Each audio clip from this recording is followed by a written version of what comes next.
important que mon ami et frère Ahmed ait la possibilité de faire la présentation la plus large possible du contenu de ce livre qui est le produit de 3 années de travail sur les assises nationales. Puisque la question principale qui nous occupe, nous qui allons à ce second tour de l'élection, c'est est-ce que, oui ou non, Macky Sall va respecter ses engagements concernant les conclusions des assises nationales. En tout cas, pour beaucoup d'entre nous, sans que nous sachions exactement ce que contiennent ces conclusions. Et il me semblait donc important que nous sachions tous au moins ce qu'il y a dedans. Je ne pense pas que la démarche que nous avons engagée, et je remercie au passage Ahmed qui s'est déplacé de Toronto, qui a sacrifié ces dernières années son temps, son énergie, ses moyens pour le pays. La cause que nous défendons aujourd'hui encore est la raison pour laquelle nous sommes ici réunis. Et aussi parce que la vision qu'il a émise est une vision juste sur l'état du pays et sur les raisons pour lesquelles des compatriotes se battent depuis des années pour rendre possible une alternance à l'alternance, mais plus une alternative à la politique menée par ce régime depuis 2000. L'intérêt des assises nationales, comme l'a d'ailleurs dit Ahmed, c'est moins la qualité du travail puisqu'elle n'est pas parfaite. Il y a beaucoup de choses ici qui peut-être méritent d'être revues. Je rappelle que quand le 8 juin 2008, quelques compatriotes se sont engagés pour réfléchir sur l'état du pays, c'était avec une ambition moindre, puisque les assises devaient durer 6 mois. Au bout du compte, nous avons fait 3 ans avec un travail aussi important, aussi volumineux. Et deuxièmement, parce que pour la première fois de l'histoire de notre pays, nous avons rassemblé le maximum de Sénégalais autour, chacun expert dans son domaine, autour des questions nationales pour faire le diagnostic de l'état du pays. Donc, quelle que soit la valeur du travail qui est là, c'est un travail collectif fait par des personnalités éminentes, reconnues dans leur domaine. Et c'est pourquoi ce travail a de l'importance. J'avais estimé, pour ce qui me concerne, au début, qu'il nous fallait un debout national. Et heureusement que les assises ont été accompagnées d'un mouvement extraordinaire qu'on peut dater du 23 juin 2011, mais on peut reculer et marquer une date comme le 22 mars 2009, comme le 27 juin 2011, et d'autres dates qui ont amené des compatriotes, pour certains, à sacrifier leur vie pour que nous arrivions aujourd'hui à ce qui nous occupe. Et je rappelle que ceux qui sont morts, pour leur mémoire et le respect que nous devons à leur famille, à la perte que cela constitue, nous ne devons pas oublier, nous ne devons jamais oublier la raison pour laquelle ils se battaient et la raison pour laquelle ils ont, d'une certaine manière, sacrifié leur vie.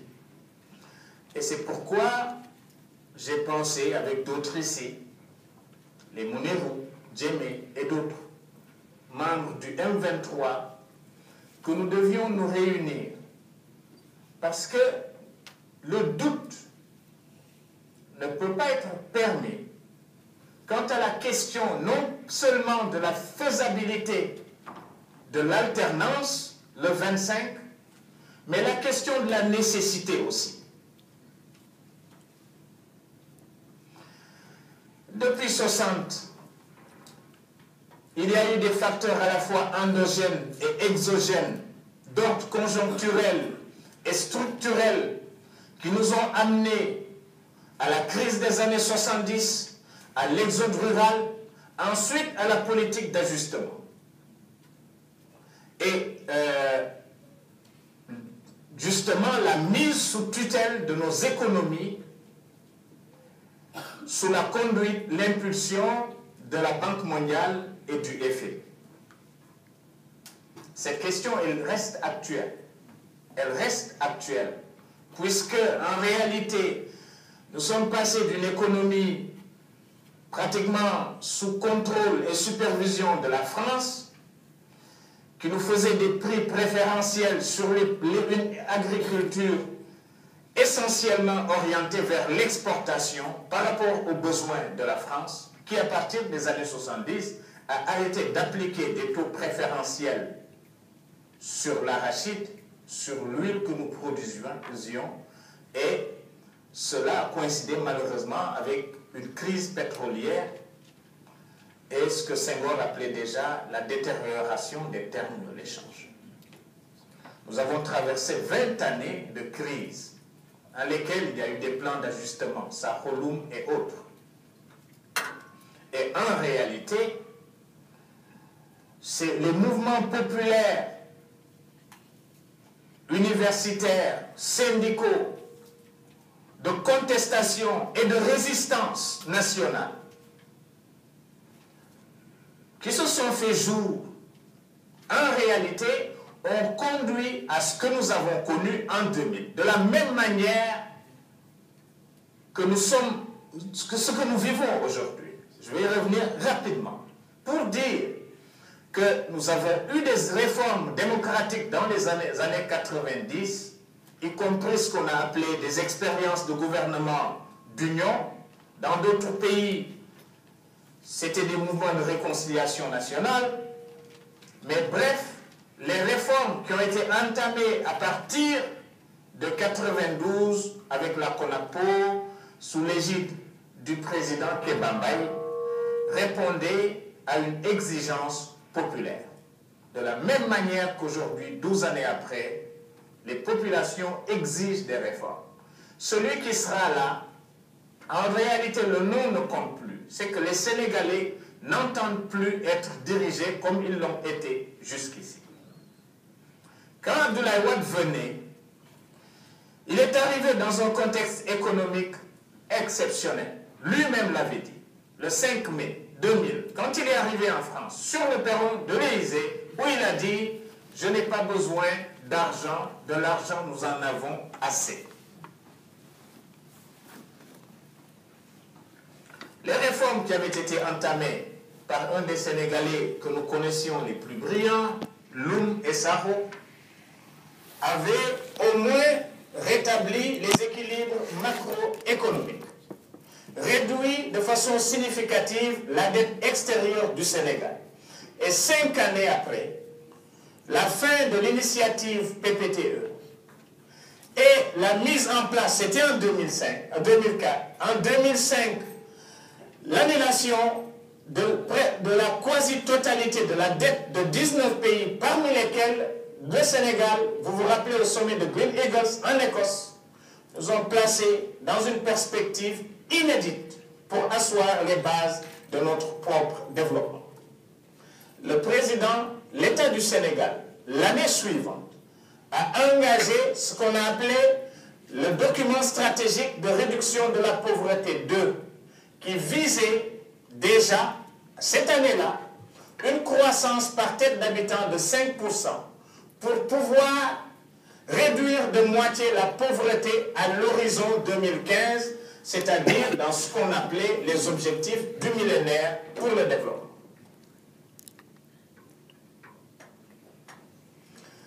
En 2010, malgré tout ce qui a été initié comme politique, parce qu'il y a eu aussi la rémission de la dette que nous payons, il y a eu tous les accords qui nous permettaient ce qu'on ne pouvait pas pendant la période d'ajustement de le faire par rapport aux objectifs du millénaire pour le développement, l'accroissement de la part allouée, de budget alloué à l'éducation, l'accroissement de la part de budget alloué à la santé qui devait atteindre au moins 15%, nous en sommes à 7-8%.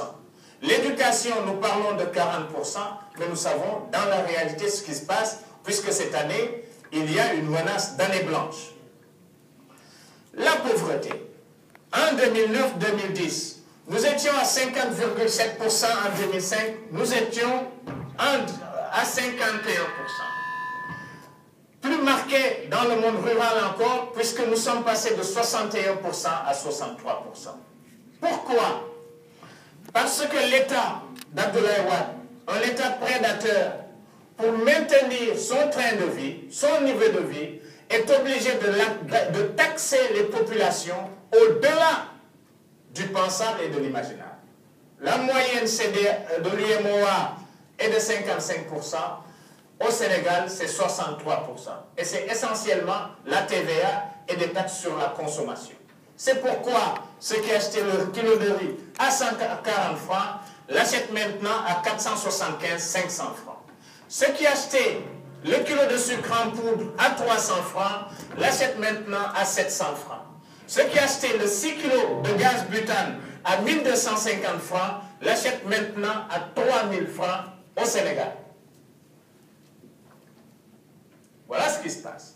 Donc l'inflation n'est pas une inflation liée au phénomène, à la dialectique de l'offre et de la demande.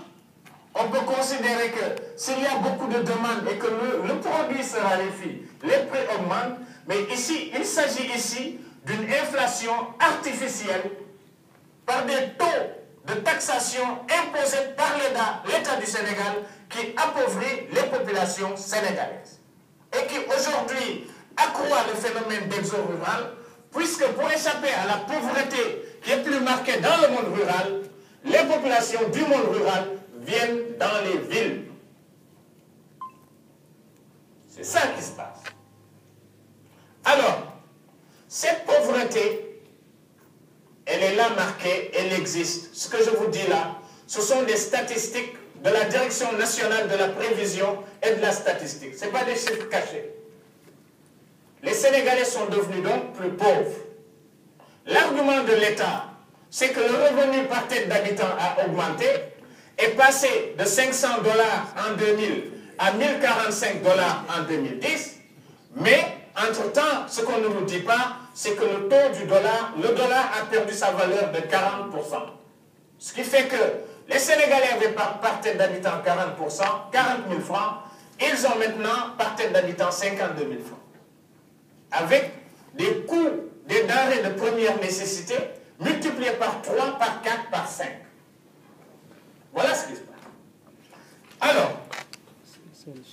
on ne peut pas tout faire, tout dire en réalité. Pendant ce temps-là, les salaires des ministres ont été doublés. Il y a eu des institutions comme le Sénat, qu'Abdoulaye Wade combattait, qu'il a fait revenir, le Conseil économique et social, qui était un organe consultatif. C'est-à-dire que des professionnels comme moi, comme Ametlo, qui avons un salaire, qui travaillons, ils étaient représentés et donnaient leur avis, puisque c'est un avis consultatif, ils ne votent pas. Donc, ils n'étaient pas salariés. Abdoulaye Wade a décidé d'en faire une institution au même titre que l'Assemblée nationale, avec des indices de salaire, des traitements de salaire équivalents à ceux des députés et des sénateurs. Aujourd'hui, on ne sait pas le nombre de ministres qu'il y a, le nombre de ministres conseillers, avec un morcellement des départements ministériels, un nombre de ministres qui rend inefficace même l'action gouvernementale, puisqu'il y a un chevauchement dans les domaines de compétences, de telle sorte que personne ne s'y retrouve. Alors, le monde rural a parlé de la question foncière, qui est une question importante à un double niveau. À un niveau